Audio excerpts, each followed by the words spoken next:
What is up, Cool Kids Club? This is Joey here with Young's Joey Videos, and look, Kyrie's here too. She needs a haircut, but she's still cute. And we are going to do a little bit of an Armed Dragon deck profile for playing in GOAT tournaments. So these are all GOAT cards. It's not quite as powerful as some of the other ones, but it's a lot of fun. Armed Dragon's one of my favorite decks. It always has been ever since I saw it when I was a kid back in the GX era. So let's see what we got.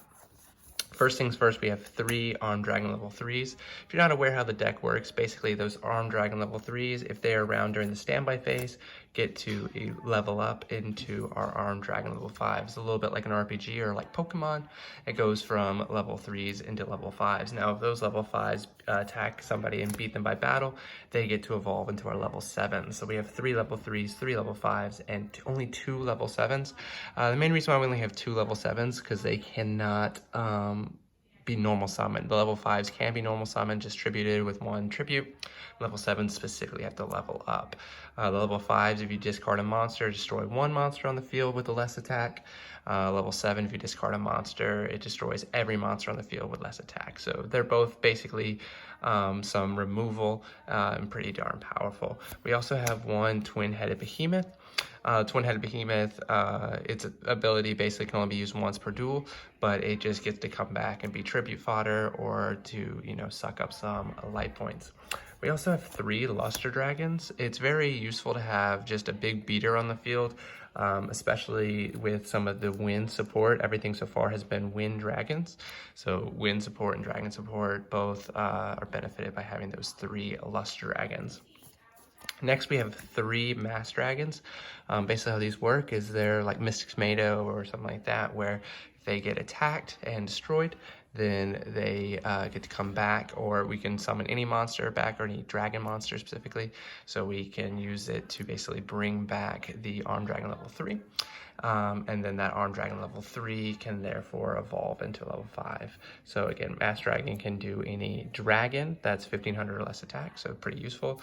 And then we have 3 Flying Kamakiri number 1s, which can do any wind monster with 1500 or less attack. And since Armed Dragon's a wind monster, when it dies again, it comes back and brings our Armed Dragon at level 3 that therefore can then evolve. We also have a Sangan to again search out one of the Armed Dragons or one of the Kamakiris or one of the Mass Dragons, a little bit of anything. Tank wants to eat the Sangan, it's fine. Next we have a couple trap cards. Call of the Haunted again to be able to bring back the level 3 in the standby phase, or it could also be used obviously to bring back one of the level 5s or one of the other monsters. Mirror Force, it's GOAT, it's allowed, it's good. Nothing else really to say. Torrential Tribute, again, sometimes if you get behind, especially since you're discarding to activate the effects of the Armed Dragons, a Torrential Tribute can really help kind of deal with some of the lack of advantage. And then a Ring of Destruction, again, another really good card in GOAT. Those are all of our traps. And then we have some pretty generic spells and then a couple specific for this deck. So Premat, again, it's allowed, it's good, use it. 2 Nobleman of Crossout, so that's what's allowed. Again, if I could play 3, I would. I do have 3 Book of Moon. I think it's very useful. Not everybody uses them in every deck.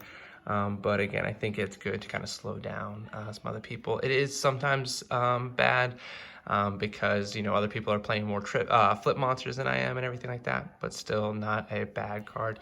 Pot of Greed, obviously, it's allowed. Use it. It's a great card. Heavy Storm, destroy all that back row. Snatch Steal. Again, steal their monsters, great. Graceful Charity, again, those 4 are going to be used in every single GOAT deck ever. If you're making a GOAT deck, make sure you buy those. Level Up, I do wish sometimes I had more room for Level Up. I like it. I only have the 1 Level Up in this deck. Basically, it's used to, like the card says, level up from 3 to 5 or 5 to 7 without having to actually wait for the activation. Deliquent Duo, again, another GOAT staple. I think one of the most expensive GOAT spell cards, but definitely buy it if you don't have it already. This one, it says Magic card, which is fun. It's an older one. I have Stamping Destruction in there. It's kind of like MST, except it's not a quick play, but it does do the 500 damage and works anytime there's a dragon on the field. Rising Air Current, there's 2 of those and a Terraforming. Rising Air Current is a field spell that basically allows to boost up all of the attacks of wind monsters. So again, all the they go up by 500. So like Lost Dragon turns into 24, Armed Dragon level 5 turns into like 2900 attacks, stuff like that. Definitely can do some pretty hefty damage with all that. Another Stamping Destruction, and that's the main deck. So that's 40. Again, I wish there was some room for more level ups because I like that card, but it is a minus, so it's not necessarily 100% necessary all the time. Then we have 1,000 Eyes Restrict just because it helps me kind of separate the main deck and the side deck, and also it allows me to, you know, at least feign that I have an extra deck, but obviously there's no way to summon it.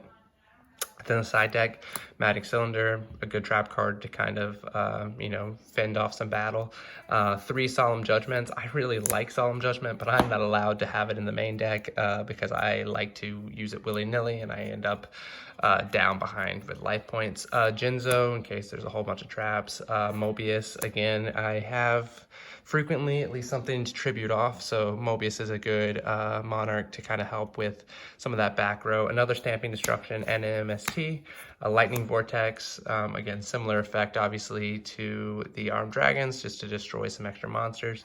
Breaker again for heavy back row. Tribe Infecting Virus, probably better than the Armed Dragons and should be in the deck, but I really like the Armed Dragons, so I'm keeping them in there instead. Another Rising Air Current in case I really want to see it more, and then 3 Giant True Nade. Again, most of the side deck is to really worry about some back row heavy decks, but it can also be useful for some other things as well. Okay guys, that's all we got. Thank you so much for watching my super fun, awesome Arm Dragon Goat deck. Make sure you like and subscribe, and say hey to the pups. Bye.